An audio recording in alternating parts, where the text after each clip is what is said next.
Lecture 2 जो है अब हम स्टार्ट करेंगे. This is part 2 from Clarissa's return from the shops through Peter Walsh visit 11 AM to 11:30 AM. ये वाला टाइम आधा घंटा जो है हमने दिन का मिस कर दिया था, क्योंकि ये नावल एक दिन पे मुश्तमिल है. आज हम 11 से 11:30 टाइम, इस टाइम में हम इसको कवर करने की कोशिश करते हैं. So what happened? Clarissa enters her home feeling like a nun who has left the world and now returns to the familiar rituals of a convent. अब यहाँ क्लैरिसा ऐसा क्यों फील करती है? क्लैरिसा वापस आती है घर में तो थोड़ी देर के लिए स्केप उसे मिलता है सिटी लाइफ में. वो अपने आप को बिजी करती है, वो खुद खरीदारी करके लाती है, आज पार्टी भी दे रही है और पार्टी देने का भी यही मकसद है, अपनी इस रियलिटी को फॉरगेट करना, अपने आप को कम्युनिकेट करना, कनेक्ट करना दूसरी दुनिया के साथ. और ये उसकी क्रिएटिव एबिलिटी भी है, क्योंकि क्लैरिसा एक highly imaginative, poetic, creative, emotional लड़की है, लेकिन कुछ फैसले उसने गलत भी कर दिए हैं जिस पे उसे रिग्रेट भी है. और अब क्या है कि वो जब घर वापस आती है तो it feels like a nun. उसे लगता है this is not my home, this is a convent. Convent वो जगह होती है, वो फीमेल जहाँ पे रहती हैं जिन्होंने खुद को मजहब के लिए वक्फ कर दिया होता है, जो जो हैप्पीनेस, प्लेयर, जो लाइफ है उसको रिजेक्ट कर रही होती हैं, और एक एक ननरी जो है उन्होंने अडॉप्ट कर ली होती है. That is a secret religious constrained life जो है, जिसके अंदर कोई प्लेयर नहीं, जिसके अंदर कोई पोइट्री नहीं, जिसके अंदर कोई म्यूजिक नहीं, जिसके अंदर कोई इमोशन नहीं है, जिसके अंदर कोई दिल इन्वॉल्व नहीं होता. वो एक ऐसी जिंदगी में चली जाती हैं नन जो होती हैं. तो उसे लगता है वो भी एक नन है जिसने त्याग दी थी, कब की दिल की दुनिया कब की छोड़ दी थी, और एक एक एक ऐसी दुनिया अडॉप्ट कर ली थी जिसके अंदर जो है वो कोई इमोशन नहीं है, जिसके अंदर कोई जिंदगी है ही नहीं, और यहाँ सिर्फ रिचुअल्स हैं, और एक कॉन्वेंट है जिसमें वो रहती है, और एक नन है.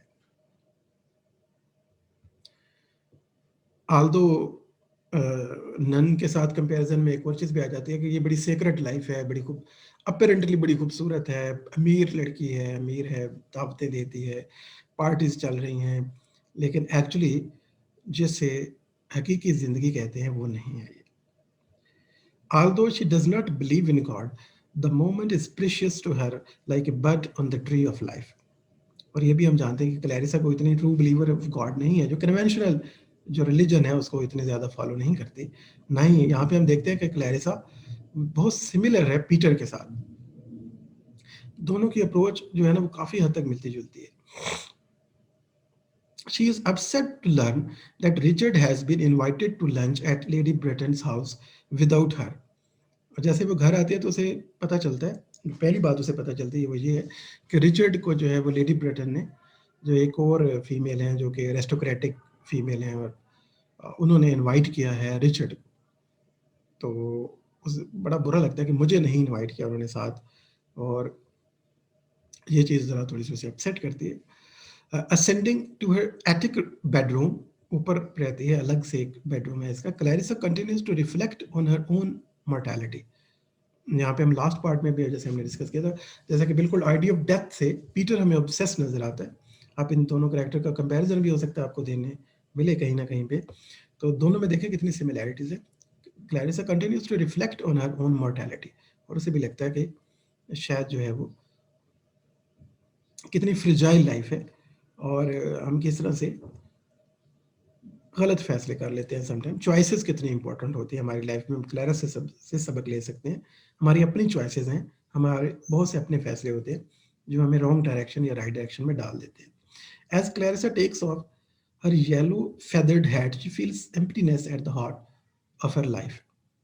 तो सोल ऑफ द डेथ हमें अभी याद आता होगा, और ये सच में जैसे कि पीटर ने कहा था सोल ऑफ द डेथ हो गई है, और यहाँ पे हम देखते हैं कि she feels emptiness at the heart of her life, कि बिल्कुल जो जिंदगी है, जो दिल है, इमोशन है, हार्ट जो कि मेटाफर है लाइफ का, इमोशन का, तो वो इसकी ज़िंदगी में नापैद हैं, बिल्कुल न होने के बराबर हैं.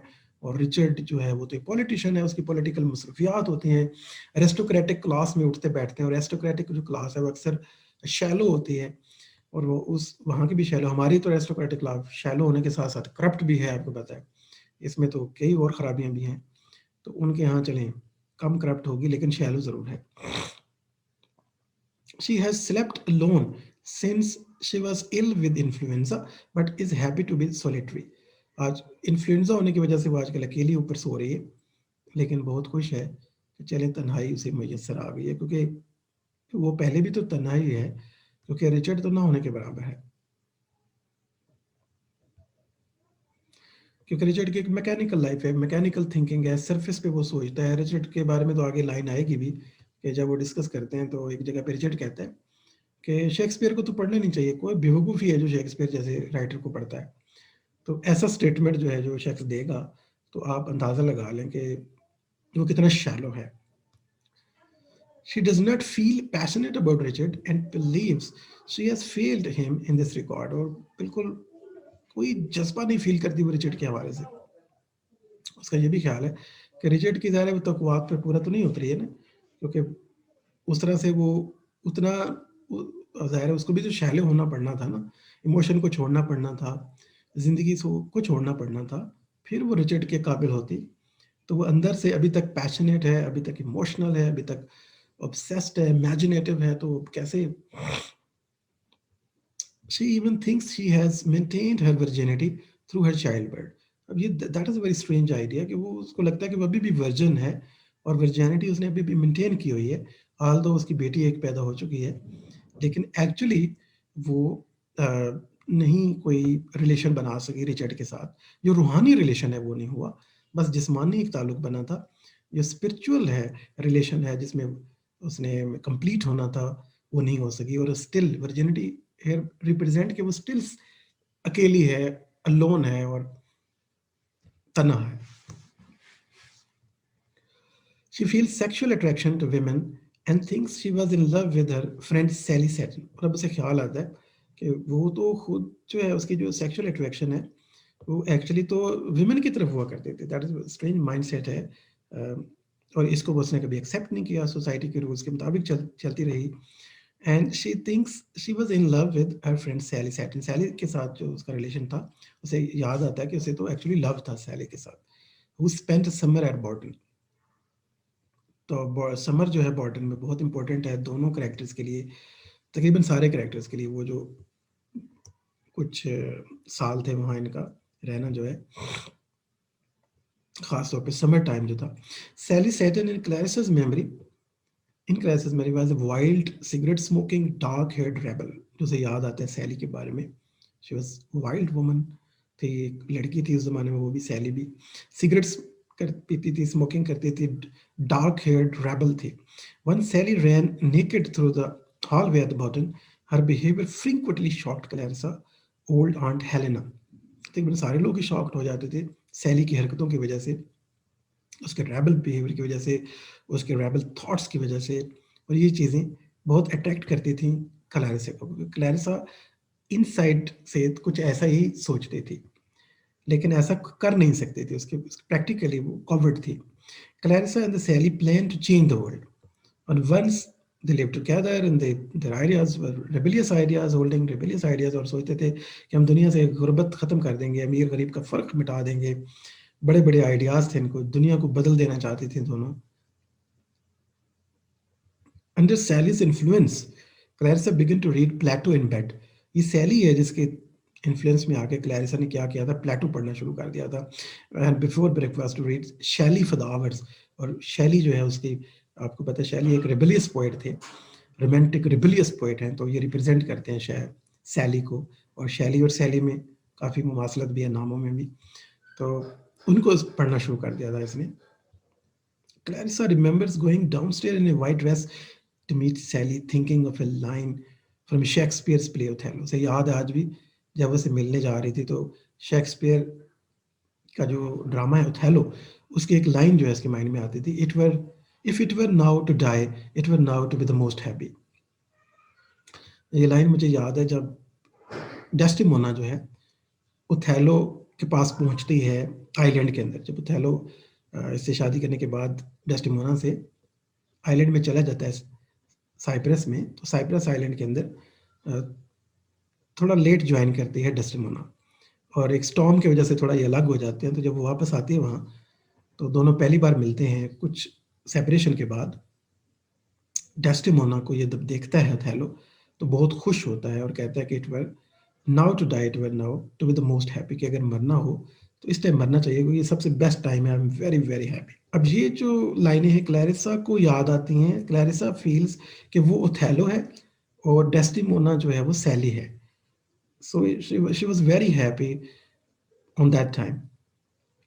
Like Othello, she believes that if she were to die at that moment, she would be quite happy. Othello बहुत खूबसूरत ड्रामा ट्रेजिडी है. अगर आपने नहीं पढ़ी तो ज़रूर इसको देखिएगा. Othello kills his wife Desdemona. अब ओथेलो की कहानी में बड़ी ट्रेजेडी है. एंड पे आपको पता है कि ओथेलो जो है वो आयागो एक कैरेक्टर है. जो ओथेलो एक जनरल है और ओथेलो एक ब्लैक है, डेस्टिमोना वाइट है. शुरू में लोग खिलाफ होते हैं कि इनकी शादी नहीं करने देंगे, ये चोरी छुपे शादी कर लेते हैं ओथेलो डेस्टिमोना. और फिर डेस्टिमोना को वेनिशियन जो सोसाइटी है, जो इटली का माहौल है उस ज़माने का, बिला आखिर इन्हें एक्सेप्ट इसलिए कर लेते हैं इनकी शादी को क्योंकि ओथेलो एक जनरल होता है आर्मी का और उनकी टर्की के साथ लड़ाई का ख़तरा होता है तो उन्हें एक वैलिएंट जनरल की ज़रूरत होती है. लेकिन अयागो एक ऐसा करैक्टर है जो कि माइंड को पॉइजन कर देता है और ओथेलो अल्टीमेटली एक बहकावे में आकर अपनी वाइफ को मार डालता है, स्ट्रैंगल कर देता है उसको. फिर बहुत पछताता है. Othello kills his wife Desdemona out of jealousy, then kills himself when he finds out his jealousy is unwarranted. और जब उसे पता चलता है कि उसकी जेलसी बेबुनियाद थी, अनवारंटेड थी, उसके कोई मीनिंग नहीं थे, झूठ था सब, तो फिर वो खुद को भी मार डालता है. तो कुछ ऐसी ही सिचुएशन है इसके साथ. क्लैरिसा जो है वो सोसाइटी के प्रेशर में आकर के ये लव जो है फीमेल टू फीमेल लव तो पॉसिबल ही नहीं है. जैसे उस सोसाइटी में कहा था कि एक ब्लैक और एक वाइट वुमन, एक ब्लैक पर्सन और एक वाइट वुमन डेस्टिमोना के दरमियान लव नहीं हो सकता. तो कुछ ऐसा ही है कि अभी की जो सोसाइटी है वो इस लव को तो एक्सेप्ट कर चुकी है, लेकिन अब फीमेल टू फीमेल लव जो है, होमोसेक्सुअलिटी जिसे आप कुछ लोग टर्म देंगे, लेस्बियन कह लें, इस लव को एक्सेप्ट नहीं करती है सोसाइटी. अब इस सोसाइटी के प्रेशर में क्या आके क्लैरिसा क्या करती है, स्ट्रेंगल कर देती है अपनी मोहब्बत को, का गला घोंट देती है जो सैली के लिए वो फील करती है. और अल्टीमेटली फिर खुद को भी रिचर्ड के साथ वो जब वो शादी करती है तो खुद को भी मार डालती है, यानी death of the soul. That is the similarity between two stories. Different level similarities. The most exquisite moment of the Clarissa's life occurred on the terrace at Borden. और सबसे जो amazing लम्हा है इनकी मोहब्बत का वो terrace पे आता है. One evening, Sally picked a flower and kissed her on the lips. जब Sally उसको kiss करती है, that is the exquisite moment of their love story. For Clarissa, the kiss was a religious experience. Clarice है कि जब से याद करती है तो इसके लिए हमेशा ये एक रिलीजियस एक्सपीरियंस है. ये भी आयरॉनिकल है, इंटरप्रिटेशन मांगता है. बिल्कुल एक सीक्रेट एक्सपीरियंस है जो ऑल दो आउटसाइड जो सोसाइटी है वो तो इसको कंडेम करेगी, बट एक्चुअली इन स्पिरिचुअलिटी जो उसने स्पिरिचुअल एक्सपीरियंस किया था वो अनमैच्ड है. ऐसा वो दोबारा नहीं कर पाई. Peter Walsh interrupted the young women on the terrace. और वो आ जाता है पीटर और उसका एक और दोस्त भी साथ. As thought of him now interrupts Clarissa's recollection of Sally. जैसे अभी उसी की सोच जो है सैली की के अबाउट थिंकिंग वो इंटरप्ट करती है. Clarissa always wanted Peter's good opinion and she wonders what he will think of her now. और उसे हमेशा ही पीटर का आइडिया आता रहता है और हमेशा ही पीटर चाहती थी कि पीटर उसे जो है वो सेकंड ओपिनियन दे, उसे सपोर्ट करे और उसका ख्याल हमेशा ही उसे रहता था. The house buzzes with the pre-party activity and the Clarissa begins to mend the green dress she will wear the night. और उस रात जो उसने एक ड्रेस पहनने का फैसला किया वो ग्रीन है और वो थोड़ा सा टैटेड हो गया है तो उसको वो मेंड कर रही है. प्री पार्टी जो है वो प्रिपरेशन चल रही है घर के अंदर, रात को पार्टी है. She shows an interest in her servants and is sensitive to their workload. She wants to be the generous and is grateful to her servants for allowing her to be so. She sits quietly with her swing. और यहाँ से हमें ये भी पता चलता है कि वो बहुत सेंसिटिव है, अच्छी है. वो जो एरिस्टोक्रेटिक क्लास का जनरल बिहेवियर होता है वैसी नहीं है, बल्कि ये अपने सर्वेंट्स का ख्याल रखती है, उन पे खुद भी काम करती है, कुछ चीज़ें खुद बाजार से बाय करने जाती है.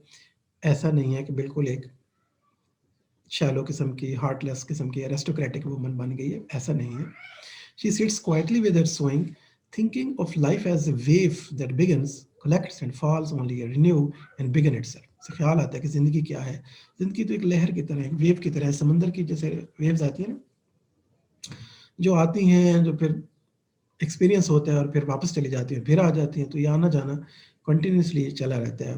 और ऐसा ही होता है, हम चले जाएंगे तो, या हमारे से पहले कुछ लोग थे, वो जा चुके हैं, आजकल हम हैं, और जब हम नहीं होंगे तो कुछ और लोग होंगे हमारी तरह के, लाइफ कंटिन्यू रहेगी इस वेव की तरह। The front door bell rings and the Peter Walsh surprises Clarissa with an unexpected visit.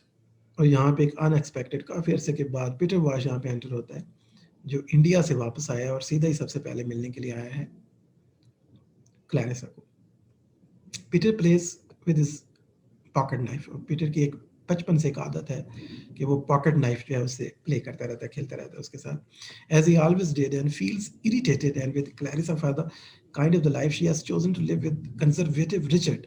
और अभी तक वो इस बात से नाखुश है और इरिटेटेड फील करता है कि क्लैरिसा ने ये क्या फैसला कर लिया था कि जो उसने कंजर्वेटिव रिचर्ड के साथ रहने का फैसला कर लिया था। Seeing that she has been mending a dress, he assumes she has simply been wasting time. उसे ख्याल आता है कि ये इस तरह की एक्टिविटीज करके एक्चुअली सिर्फ अपना अपना स्केप लेती है, अपना वक्त ज़ाया करती रहती है। With parties and society since he left for India shortly after Clarissa rejected his marriage proposal. जैसे उसने रिजेक्ट किया था तो फिर ये इंडिया चला गया था। He says he is in town to arrange a divorce for his young fiancée Daisy, who live in India and has 2 children. उसे क्लैरिसा को ये भी बताता है कि उसे इंडिया में लव हो गया है और डेजी एक नाम की लड़की है जो पहले से ही शादीशुदा है, एक मेजर की वाइफ है, लेकिन अब इसने फैसला कर लिया इन दोनों ने आपस में शादी करने का, और ये यहाँ पे उसकी डाइवोर्स अरेंज करने जा रहा है कल, और जिसके 2 बच्चे भी हैं। और ये बात उसे बताता है आके। He imagines that the Dalloway consider him a failure. Clarissa feels like a frivolous chatterbox around Peter. Clarissa भी हमेशा ये फील करती है कि वो बहुत उसे बातों का ख्याल आता है, बहुत सी बातें उसे याद आ जाती हैं जब पीटर उसके करीब आता है। Moved by his memories and made sensitive by the sheer struggle of living, Peter burst into tears. यहाँ पे एक स्ट्रेंज हैपनिंग ये होती है कि पीटर जो है वो he burst into tears, वो रोने लग जाता है, और उसको ख्याल आता है कि वो तभी अभी तक देखिए 50 का हो गया लेकिन शादी का फैसला नहीं कर सका। और डेजी भी एक एस्केप है, उसको डेजी से बिल्कुल लव नहीं है उस तरह से, वो एक एस्केप ले रहा है। To comfort him, Clarissa takes his hand and kisses him, एंड उसका हाथ पकड़ के जब उसे किस करती है तो उसके साथ कुछ ये भी सोचती है कि ये कितना इमोशनल है, और कंपेयर करती है मेंटली रिचर्ड के साथ। वो सोचती है कि ये इतना इमोशनल और इतना जज्बाती और इतना डिमांडिंग है, काश ये बहुत ज़्यादा डिमांडिंग ना होता तो आज ये मैं इसकी वाइफ या मेरा ये हस्बैंड होता, हम दोनों साथ रहते होते, मैं कितना इसे अंडरस्टैंड करती हूँ। She wonders briefly to herself whether she would have been happier if she had married Peter instead of Richard. और सोचती है कि मैं इतनी खुश होती, आज मुझे एटिक रूम में इन्फ्लुएंस होने के बाद मैं अकेली ना पड़ी होती, अकेली ना रह रही होती, तना ना होती, स्टिल वर्जन ना होती, अगर मैं, और शायद बहुत खुश होती, जिंदा होती, अगर मैं ये फैसला लेती पीटर के साथ शादी। Peter asks Clarissa if she is happy. अब पीटर फिर वही एक सवाल जो पुराना लवर कर सकता है हमेशा, वो ये है कि पूछता है कि क्या तुम खुश हो, but Elizabeth enters the room before she can answer. इससे पहले कि वो बताती है खुश है या नहीं है, ये बात बिल्कुल नहीं क्लियर होने दी आथर ने, कि एलिजाबेथ उनकी बेटी एंटर हो जाती है। As Peter leaves Clarissa calls him remember my party tonight, और ये लास्ट वर्ड्स हैं उसके। वो चला जाता है फिर फौरन से, और उसके बाद क्या होता है, वो पार्क में जाता है और उसे ड्रीम आता है, वो अगली बात हमने नेक्स्ट लेक्चर में देख चुके हैं। सो एनालिसिस क्या है इन ही इवेंट्स का। Middle-aged Clarissa struggles to find her role in society that places great importance on the fulfilling sexual stereotypes. तो यहाँ पे हम देखते हैं कि क्लैरिसा का इन्फ्लुएंस जो है सोसाइटी के इन्फ्लुएंस के अंदर आकर इसके अपने डिसीजन लेना, सोसाइटी का सोशल पोलिटिकल जो स्ट्रक्चर है, विमेन को जिसने रोल दिया हुआ है, क्योंकि ये पेट्रियार्कल सोसाइटी है इंग्लैंड की, फीमेल जो है उनको ना तो एजुकेशन की इजाज़त है, ना ही वो प्रोफेशन अडॉप्ट कर सकती हैं, तो उनके लिए एक सेट रोल्स हैं कि वो शादी करें और घर चलाएं और पार्टीज दें और होस्टेस बन सकती हैं, इससे ज़्यादा कुछ नहीं कर सकती। मैक्सिमम आप ये कर सकते हैं। उस ज़माने की फ़ीमेल, लंदन की फ़ीमेल क्या कर सकती थी, बस इतना। तो ये वाला जो रोल उससे अडॉप्ट किया और वो इसके अगेंस्ट नहीं जा सकी है, स्टीरियोटाइप रोल उसने अडॉप्ट कर लिया। तभी वो आप खुद को कंपेयर करती है कि वो एक नन है, एक ननरी के अंदर सर्व कर रही है बस। Clarissa feels invisible, virginal and nun like, ये तीन उसे फीलिंग आती है। इनविजिबल भी है क्योंकि क्लैरिसा क्या है, कोई डॉक्टर क्लैरिसा नहीं है, कोई स्कॉलर क्लैरिसा नहीं है, क्लैरिसा कोई ऑथर नहीं है, क्लैरिसा तो कुछ भी नहीं है। रिचर्ड तो फिर एक पॉलिटिशियन है, ये तो पॉलिटिशियन भी नहीं है। तो वर्जिनल फील करती है खुद को क्योंकि कोई इमोशनल रिलेशनशिप तो इसकी कंप्लीटली नहीं बन पाए हैं, एंड नन नन लाइक फील करती है। सोशल जो रोल है उसको इसने कंपेयर किया है, जो आम फीमेल को ऐसा रोल दिया जाता है कि आप शादी करें, घर में रहें, घर और हाउस वाइफ जो है जिसे हम रिस्पेक्ट में कहते हैं, तो इसको उसने कहा कि ये नन लाइक है। Now she is over 50 and will not have any more children, और कुछ और सारे बच्चे भी नहीं होंगे अब उसके। एक एलिजाबेथ है और आप अकेली एटिक रूम में रहने दो। She feels silly in her yellow feathered hat in front of you because Hugh is handsome and well dressed, and in some ways Clarissa now feels as if she has no sexuality. जब रास्ते में ये बाहर जाती है वो कुछ flower खरीदने के लिए, तो हु विटबिट से इसकी मुलाकात होती है, वहाँ ये फील करती है कि अब शायद इसके अंदर कोई कशिश नहीं रही है, कोई वुमन लाइक सेक्सुअल कशिश भी नहीं रही है। Clarissa's daughter Elizabeth is nearly grown, and now with mothering behind her, Clarissa tries to discover her purpose in life, since women of her class and generation were not trained for careers. ये हमने जैसे पहले बात की। Clarissa feels her role is to be a meeting point for other, और उसे लगता है कि मैक्सिमम जो रोल एक एरिस्टोक्रेटिक वुमेन प्ले कर सकती है, that is a meeting, be the meeting point for others, यानी पार्टीज दे, एक होस्टेस बने, मीटिंग पॉइंट बने, बस इस तरह से अपनी ज़िंदगी को सेलिब्रेट कर सकती है। She gathers people together as she will at her party that night, जैसे कि अभी आज भी वो पार्टी दे रही है, लोगों को इकट्ठा करेगी ताकि वो एक दूसरे से बात कर सकें, एक दूसरे से मिल सकें। आमतौर पे बिजी लाइफ में हम लोग बात भी नहीं करते हैं एक दूसरे से। No matter how uneasy she feels in her own life, she hides it so that others can feel comfortable, और ऑफन वो खुद को दबा लेती है अपने जज्बात और ख्यालात को, ताकि लोग जो हैं वो उन तक ये मैसेज ना जाए। She sews the torn fold of her part dress back into place, masking both the flaws in the fabric and her own uneasiness.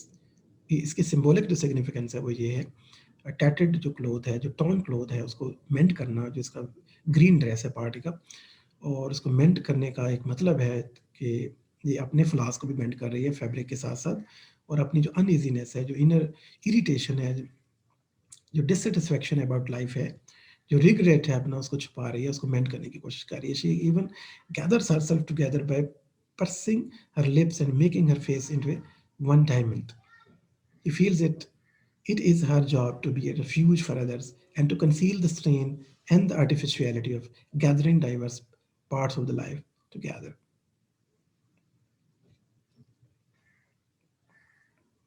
The difficulty of reconciling her innermost self with her exterior or surface self weighs constantly on Clarice's mind, and the doors and the windows that appear throughout the book represent this conflict symbolically.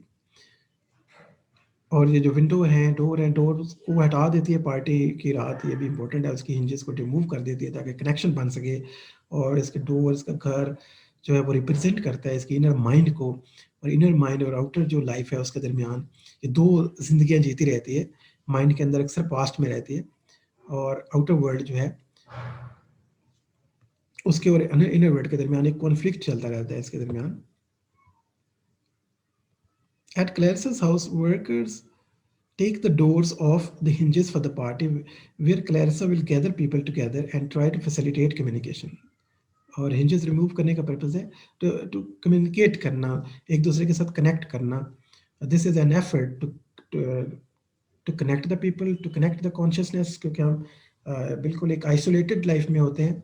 एक communication is very difficult, one person to other, sometimes हम communicate नहीं कर पाते because we lives in like an island, like layer under layer, हम खुलते नहीं हैं, हमारी conscious जो है वो unconscious तो कभी भी communicate नहीं होता। She remembers that the blinds used to flap Borden during a time when her need for the privacy and her desire for communication were both to some degree attainable. Peter himself, in some ways, serves as doorway between Clarice's two selves.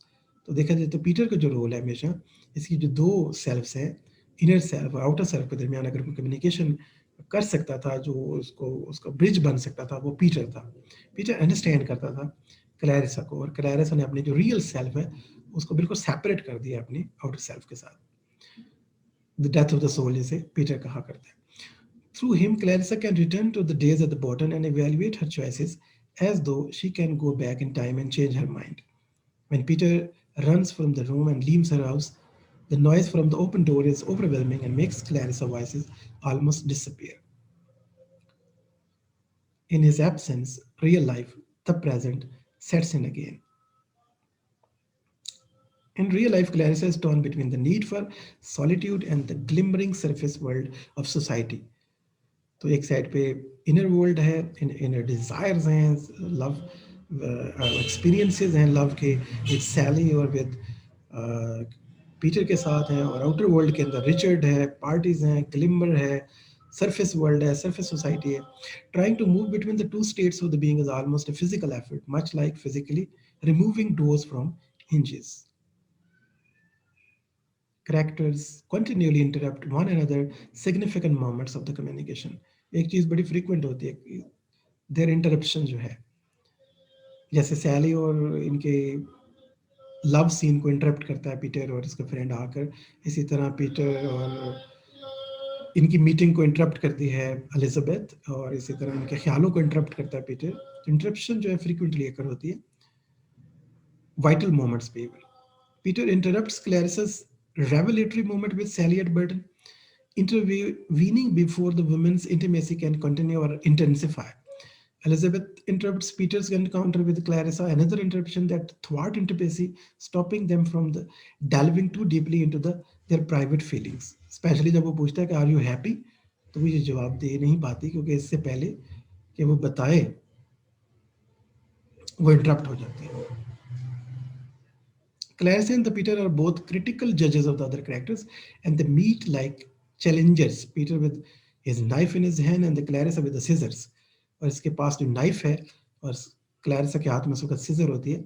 It also has a symbolic meaning because Clarissa को देखें या फिर Peter को देखें. Peter जो है वो भी एक हार्ड क्रिटिक है अबाउट लाइफ. वो भी उसके हाथ में एक नाइफ है जिससे वो कंटिन्यूसली ऑपरेशन करता रहता है जिंदगी के और एक सर्जन की तरह वो चीर फाड़ करता है और पास्ट में जाता है कभी प्रेजेंट में जाता है हाईली इमेजिनेटिव है तो नाइफ है उसके पास वो कोई भी स्ट्रक्चर जो है उसको अपने ऊपर हैवी नहीं होने देता इसी वजह से वो फ्रेगमेंटेड भी है और क्लैरिसा भी उसके हाथ में सीजर्स हैं वो मेंड भी करती है वो टीयर भी कर सकती है तो सीजर्स इमेजिनेटिव टूल्स हैं असल में यानी कि फैंसीज हैं जिनसे ये लाइफ के एक्सपेरिमेंट्स करते हैं they are the conscious of the one another's failures and of their own they understand both each other well शायद सबसे ज़्यादा एक दूसरे को अगर कुछ समझते हैं जानते हैं या उनके अंदर मेंटल कम्युनिकेशन है जैसे आप इसे कह लें रूहानी कम्युनिकेशन है सोल कम्युनिकेट करती है अगर किसी दो बंदे की तो ये दोनों हैं This moment with Peter is charged with the potential to set Clarissa's life on a new course whether Peter reveals lingering feeling or simply raises doubts in Clarissa's mind for better or worse Elizabeth halts the communication of their interior selves with her entry. Time moves on and the Peter walks out. Clarissa struggles to maintain communication and reminds him about her party, but her voice nearly disappears in the rush of the opening and closing door. Clarissa is aware of having compromised by marrying Richard.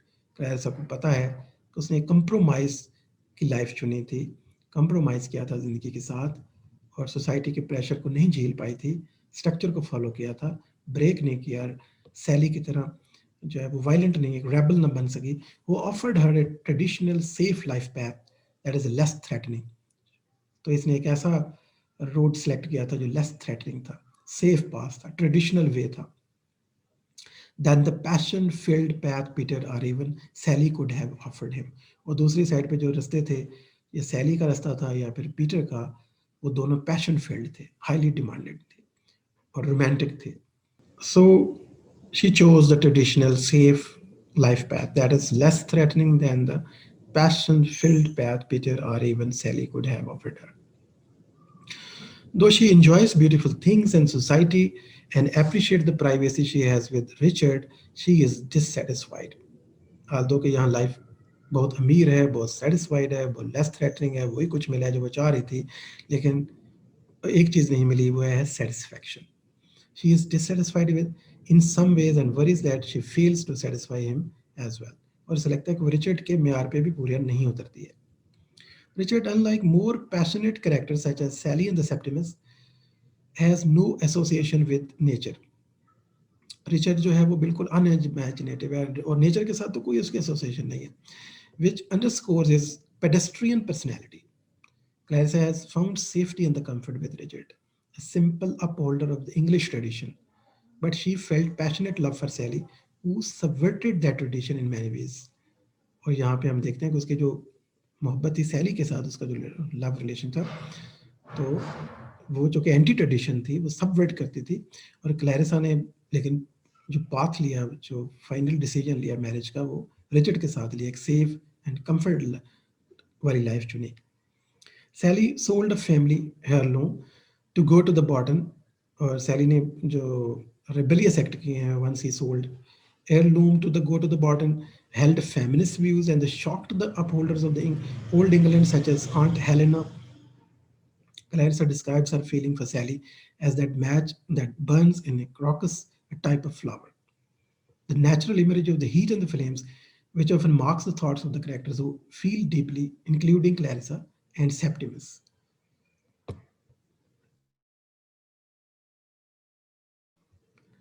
So Clarice और Septimus हो या फिर Peter हो, ये तीनों highly imaginative और expressive हैं.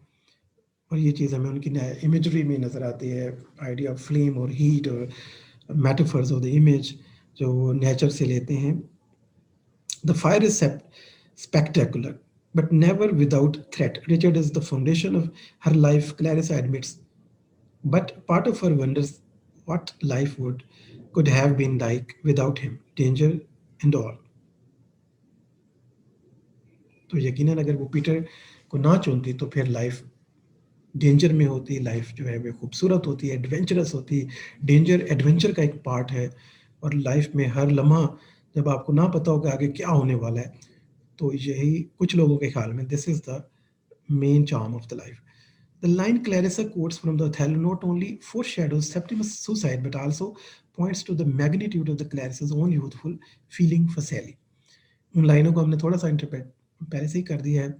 In the play, Othello fervently loves his wife, Desdemona, but eventually kills her out of the mistaken jealousy. As I told you, tortured by the regret, Othello then kills himself. Othello cannot trust his good fortune and loses it. By likening herself to the Othello and Sally to the Desdemona, Clarissa suggests not only the depth of her feeling, but also that it was she who killed the possibility of the love with Sally and with some part of herself. जैसे कि मैंने पहले इसकी interpretation आपको दी थी कि ये खुद को ओथेलो से कंपेयर करती है अपने और सैली के रिलेशनशिप में, और सैली को डेस्टिमोना से. और इसकी सैली के लिए जो मोहब्बत है वो ओथेलो की डेस्टिमोना की मोहब्बत की तरह ही है, क्योंकि ओथेलो एक ब्लैक था, आउटसाइडर था, और एक वाइट वुमन से उस ज़माने में लव का तस्वर नहीं किया जाता था, बिल्कुल ऐसे ही जैसे मॉडर्न टाइम में इंग्लैंड में 1920s और 25 में फीमेल टू फीमेल लव का तस्वर नहीं किया जा सकता. ये भी अनएक्सेप्टिंग है, तो इसलिए इसने खुद को उसके साथ कंपेयर किया. और ओथेलो का अल्टीमेटली प्रेशर में आके डेस्टिमोना को मिस्टेकनली मार देना एक लिहाज से सिंबॉलिक है और सिमिलर है जब क्लैरिसा अपनी मोहब्बत को सोसाइटी के प्रेशर में स्टीरियोटाइप बनने की सिमत में जब चलती है तो अपनी मोहब्बत को ख़त्म कर देती है, गला घोंट देती है उसका, स्ट्रेंगल करके मारती है उसको, और किसी हद तक अपने, और उसके बाद ओथेलो का सुसाइड करना और इसका फिर रिचर्ड से शादी करना एक लिहाज से सुसाइड ऑफ सेल्फ है, डेथ ऑफ द सोल जिसे पीटर कहेगा कि डेथ ऑफ द सोल है. तो note down the 2 assignments. Why does Clarissa prefer Richard over Peter Wash for marriage? अब आपसे अगर मैं पूछूं कि क्यों क्लैरिसा ने पीटर की बजाय रिचर्ड को क्यों चुना, जबकि ऑप्शन तो दोनों थे उसके पास? ऐसा क्यों किया, उसके पीछे क्या रीज़न है? साइको एनालिसिस करें इसका। तो यकीनन अभी हमने डिस्कस कर लिया है इसको, आप अच्छे तरीके से जवाब दे सकते हैं। And discuss the theme of regret, why does Clarissa compare herself with Othello. और ये जो रिग्रेट का एक थीम है और ओथेलो के साथ जो अपनी कंपैरिजन है, इसकी इंटरप्रिटेशन आपने सेकंड असाइनमेंट में देनी है। तो kindly note down these assignments. तो टोटल आज आपके पास 3 असाइनमेंट हो गए, 2 लेक्चर हो गए, 2 यहाँ पे हैं, 1 वहाँ पे हमने पहले डिस्कस कर लिया है।